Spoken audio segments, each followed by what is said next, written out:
Durante esta semana, en la segunda etapa, nos centraremos en el tema de la humildad. Al hablar sobre humildad, llega a mi mente una idea, una historia que una vez escuché sobre un padre y su hijo que caminaban por un estrecho. Al llegar a la curva, escucharon cómo se acercaba una carreta. El padre detuvo al hijo y le preguntó: ¿qué escuchas? Y el niño respondió: escucho árboles que se mueven, escucho los pajaritos que cantan. El papá le dijo: sí, pero ¿qué más escuchas? Y el niño entonces dijo: una carreta. Y el papá dijo: sí, es cierto, es una carreta, pero es una carreta vacía.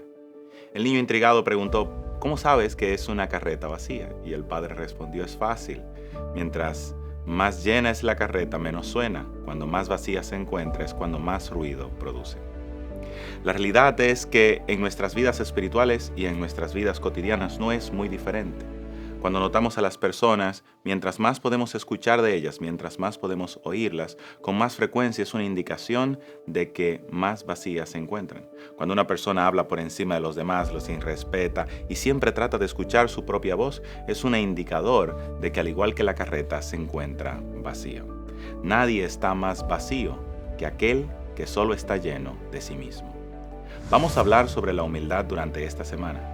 Y quiero que mantengas en tu mente esta idea fresca. Nadie está más vacío que aquel que solo está lleno de sí mismo.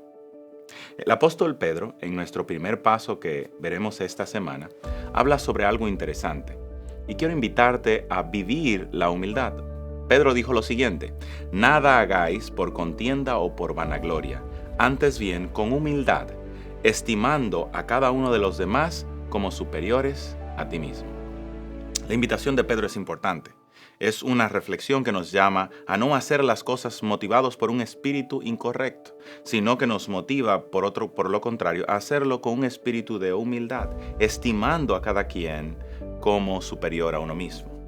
Esta idea es muy relevante para nosotros porque ¿qué implica considerar a los demás como superior a uno mismo? Esto implica valorar a las personas por el propósito que Dios tiene para ellas, no necesariamente porque sean más importantes que tú.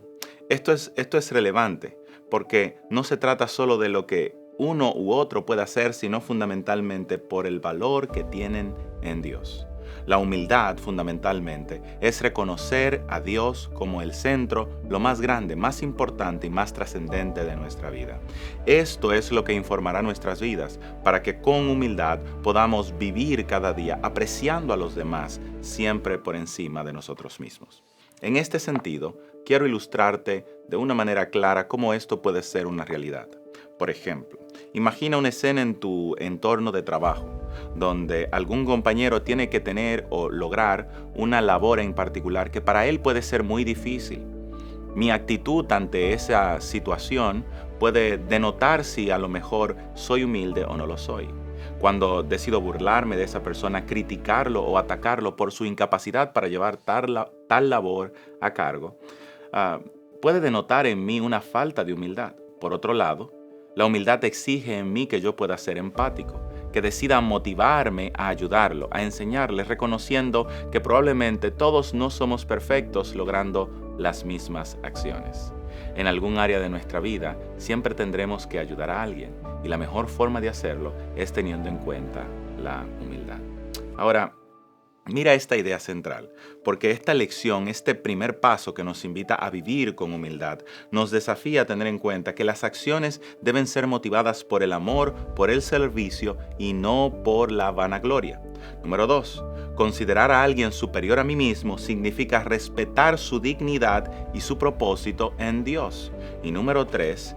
Mostrar valor priorizando las necesidades de los demás con empatía. Querido amigo, al hablar sobre la humildad durante esta semana, estaremos analizando el caso de Moisés, quien al recibir el llamado de Dios a liberar a Israel, no tuvo en cuenta que había sido entrenado en la corte de Faraón, que antes fue un príncipe en Egipto, que era un gran estratega militar, sino que inmediatamente dijo: ¿quién soy yo para liberar al pueblo de Israel? ninguno tenga mayor sentir que este, dice las Escrituras, Cristo, que dio su vida por nosotros. Y durante toda esta semana vamos a descubrir este concepto de la humildad. Hoy quiero invitarte, al terminar el primer paso, a desafiarte a pensar en cuáles etapas, situaciones o lugares en tu vida has sido orgulloso y has perdido la oportunidad de mostrar el amor de Cristo, reconocer el valor de otros, de vivir con humildad. Recuerda, esto es Corazón Guerrero, una jornada espiritual para hombres.